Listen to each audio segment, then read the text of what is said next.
আমাদের টিমের প্রত্যেকটা প্লেয়ারের ওই ক্ষুধাটা আছে বড় প্লেয়ার হওয়ার। তো আলহামদুলিল্লাহ আমি কিন্তু এমন না যে আমি কখনো অফ ফর্মে ছিলাম। 10 উইকেট পেয়েছি, ইনিংসে হ্যাট্রিক ছিল। অ্যাকচুয়ালি আমি অত সিরিয়াস পেস বলার না, প্লেয়ার কিন্তু আপস অ্যান্ড ডাউন থাকবেই। না অ্যাকচুয়ালি আমি মনে করি হ্যাঁ একটা সময় বলতে পারেন যে আমার অনেক হাই ছিল যখন আমি শুরু করি 2-3 বছর আগে। কিন্তু আলহামদুলিল্লাহ আমি কিন্তু এমন না যে আমি কখনো অফ ফর্মে ছিলাম। লাস্ট 2-3 বছর আপনি দেখেন এনসিএলে আমি অলওয়েজ টপ পারফর্মারদের মধ্যে ছিলাম। লাল বল বলেন, লাস্ট এনসিএল টি20তে আমি 2টা ম্যান অফ দ্য ম্যাচ হয়েছি, আবার 4 ডেতেও 2টা হয়েছি, 10 উইকেট পেয়েছি, ইনিংসে হ্যাট্রিক ছিল।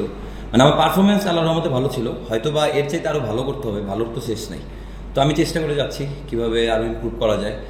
একটা সিজন আমার একটু ইনজুরি ছিল, ওই সিজনে আমি মনে হয় একটু স্ট্রাগল করছি, বোলিংয়ের পেসটা একটু ডাউন হয়েছিল তখন। অ্যাকচুয়ালি আমি অত সিরিয়াস পেস বলার না, বাট আমি সেটা আমি জানি কি। তো ওই সময় আমার একটু মনে হয়েছে যে আমি একটু ব্যাকে গেছিলাম, বাট আল্লাহর রহমতে আমি ওখান থেকে ভালো কাম ব্যাক করছি, পারফর্ম করতেছি ডোমেস্টিকে। এখন আমার কষ্ট আমি করে যাচ্ছি, দেখা যাক বাকি আল্লাহ ভরসা। বোলিংয়ের পাশাপাশি ব্যাটিংও করেন, জাতীয় দলে প্রপার একজন পেস অলরাউন্ডার আশা কি আছে? অবশ্যই। অ্যাকচুয়ালি আমি অফ সিজনে লাস্ট কয়েক মাস ধরে আমি ব্যাটিংয়ে অনেক কাজ করতেছি। তো আল্লাহর রহমতে আমি জানি যে আমি হয়তো টি20তে যখন ব্যাটিং করবো আমার সামনে হয়তো 5 বল 7 বল বা 10 বল খেলা থাকবে। তো ওই সময় আমার টার্গেটই থাকে আমি 1-2টা যতটা স্কোরিং এরিয়াতে স্কোর করে নিতে পারি। তো ওইভাবে আমি প্র্যাকটিসটা করছি। আলহামদুলিল্লাহ আজকে সুযোগ পাইছি। লাস্ট 2টা ম্যাচ আমাদের ব্যাটসম্যানরা ইভেন স্পিন বলাররা তারা তাদের জায়গা থেকে ট্রিমেন্ডাস এফোর্ট দিছে। দেখা গেলো আমি ওই 2টা ম্যাচে হয়তো বা টিমে সুযোগ পাই নাই মানে আমার নিজের পারফর্মটা শো করার। তো আজকে মনে হয়েছে যে আজকে আমার দিন। তো আল্লাহর রহমতে ওইখানে ব্যাটিংটাও পাইছি, ব্যাটিংটা নিয়ে যেহেতু কাজ করছি ব্যাটিংটাও ভালো হয়েছে।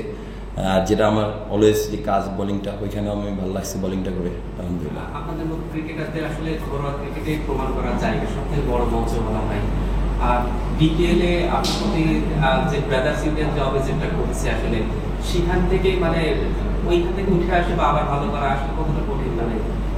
আসলে দেখেন যে প্লেয়ার কিন্তু আপস অ্যান্ড ডাউন থাকবেই। তো হয়তো বা সবসময় স্মুথলি আমার সাথে সব কিছু হবে না, যেটা আমি চাচ্ছি সেটা হবে না।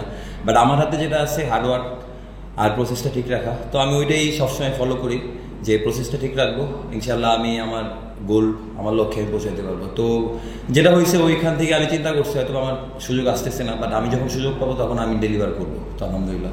সাবিরের আউটের পর একটা উল্লাস করছিলেন আসলে বড় উইকেট এই জন্য কি? হ্যাঁ আসলে এক্স্যাক্টলি টি20 ফরম্যাটে উনিও ভালো ব্যাটসম্যান। তো এই সব ম্যাচ উনি দেখা গেল থাকলে হয়তো বা অপোনেন্ট টিমের জন্য প্রেশার।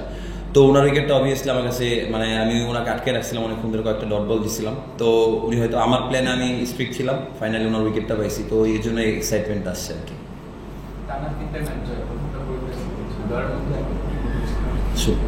টানা 3টা ম্যাচ জিতলেন আপনারা, দলের খুব বড় তারকা মুস্তাফিজ হোসেন সৈকত একটা বড় তারকা ছিলেন এবং মাহিদুল ইসলাম তরুণ ক্যাপ্টেন। আপনার দলের মধ্যে কি কাজ করছে এই মুহূর্তে টানা ম্যাচগুলো জয় পাচ্ছে?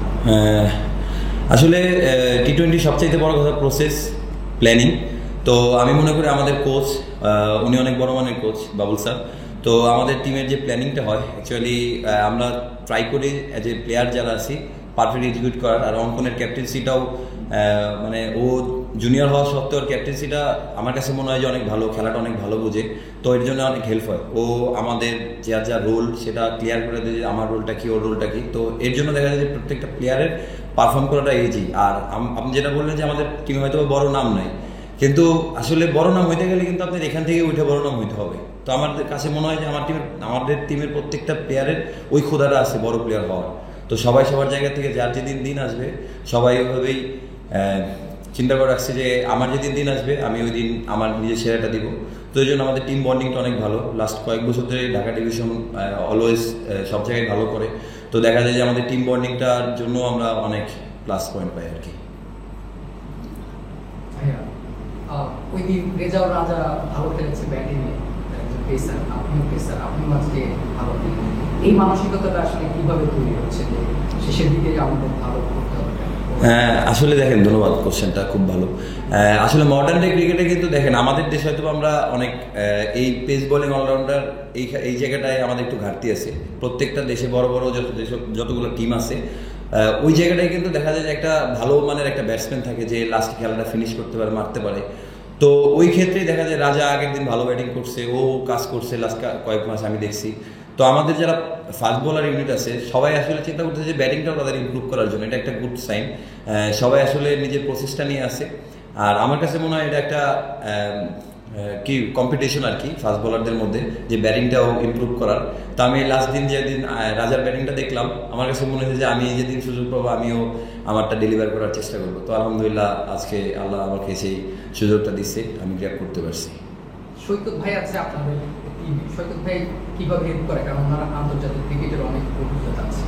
ওটাই বললাম যে আমাদের টিমে সৈকত ভাই কিন্তু টি20তে অনেক ম্যাচ খেলা, আন্তর্জাতিক থেকে বলেন ডোমেস্টিক বলেন, ওনার যে এক্সপিরিয়েন্সটা আছে, যে আমাদের ওই প্ল্যানিং যে টি20তে আপনার একটা টাফ টাইম আসবে, 1 ওভার 2 ওভার খেলা মোমেন্টাম এদিক ওদিক যাবে, তো ওই সময় কীভাবে নার্ভ কন্ট্রোল করতে হয় উনি ওনার এক্সপিরিয়েন্সগুলো শেয়ার করে। পাশাপাশি উনি একটা প্লেয়ারের কী রোল হইতে পারে, এজ এ বলার, এজ এ ব্যাটসম্যান কোন সময় কী রোল হইতে হবে, তো এইসব ব্যাপার নিয়ে কথাবার্তা আমার কাছে মনে হয় ওনার কাছে ভালো ইনফরমেশন আছে দেখে আমাদের জন্য হেল্প হয় জুনিয়রদের।